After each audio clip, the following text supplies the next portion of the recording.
उसका हिसाब था, वो सारे पैसा तो बहू के हो गया। जब बहू को हो गया ना तो उनके घर पे जो था पिहर बहुत गरीब थे, वहाँ पे कुछ भी नहीं दिया था उसको, सोना चांदी कुछ भी नहीं।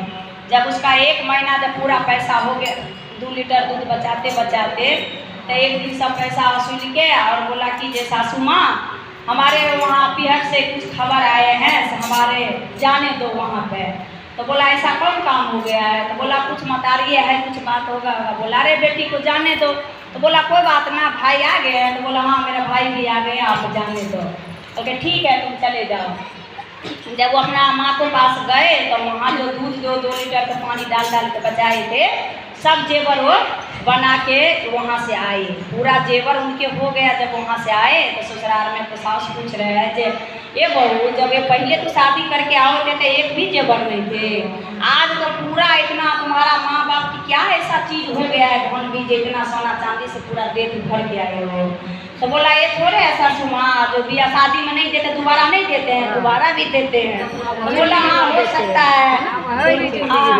तो बोला हो सकता है दोबारा भी दिया होगा, अपना पिता का सब कुछ हो गया होगा तो दे सकते हैं, कोई बात नहीं। एक दिन अड़ोस पड़ोस के सब गंगा नहाने जा रहे थे।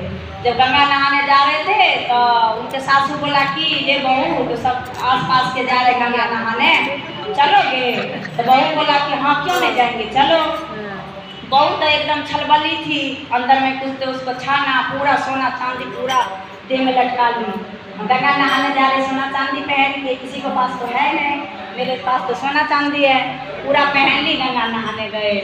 जब गंगा नहाने गए, जब गंगा जी के घाट पे गए तो सब सहेली वहाँ पे खड़े थे और बोला कि ये एक एक करके नहा के आओ और तब जाके यहाँ सामान रख दो, अपना एक एक करके नहा के आओ। तो सब नहा के आए। जब बहू के बारी आए तो सासू बोला कि बहू हम यहाँ पे हैं और तब जाके गंगा जी में नहा लो।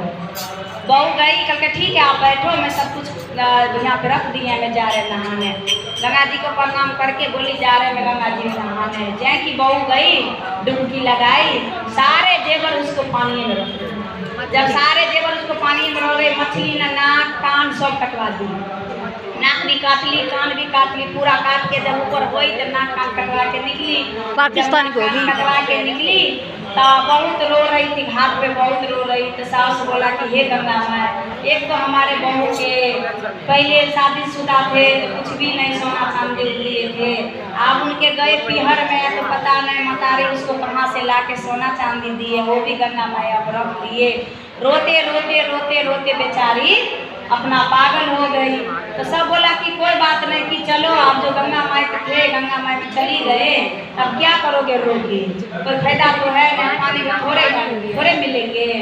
तो बोला कि जो फिर बहू से पूछे ये बहू सच सच बता दो जे ये सोना चांदी कहाँ से लाए थे, सच सच बता दो, देखती हूँ गंगा माई में डुबकी लगा के, अगर कहूँ मिल जाएगा तो सच बताओगे तो ही ना मिल जाएगा। तो बहू बोला कि रो रो के ये बता मम्मी मैं क्या बताऊँ। तो बोला कुछ तो बताओ। तो बोला कि जब आप जो दूध देते थे 5 लीटर हमको बेचने के ना, तो हम उसमें 2 लीटर पानी डाल देते थे और 2 लीटर पानी डाल के आपसे हम छपा को आ गए थे हमें माँ को पास में, तो वहाँ से सारे जेवर हम बना के लाए। जब आप हमसे पूछे थे ना तो हम आपसे छल करके बोले थे जो हमारे मम्मी पापा ने दिए थे, तो वही जेवर हमको सब थे। तब उसका सास बोला ये पगली पानी का धन अब बेईमानी के धन में अभी रहते हैं, पानी का धन तो वो पानी में जाएगा, अब बेईमानी का धन तो तुम कितना करोगे तो इधर जाएगा। एक काम कर, तू तो पानी का धन करके अब बेईमानी करके तू जो कान नाक में बनाए, तेरा नाक भी चला गया कान भी चला गया, तो क्या फायदा हुआ? इससे बढ़िया अगर तुम्हारा पितर के थे वही सही था, नाक कान तो सलामत थे, तो आप क्या करोगे? तो आप जाओ गंगा माई से सॉरी मांगो, गंगा माई तो आपसे करेंगे नहीं पानी की चीज़, तो पानी में चली गया। तो उनको सास बोला जाके कल जोड़ के हे गंगा माई जे हमारे बहू जो गलती किए इसे गलती क्षमा करना, आज भी ऐसा नहीं करेगा गलती। तो इसीलिए कहते हैं किसी को पानी का धन और बेईमानी के धन नहीं ठगते हैं, चाहे कितना कुछ कर लो। हर हर महादेव।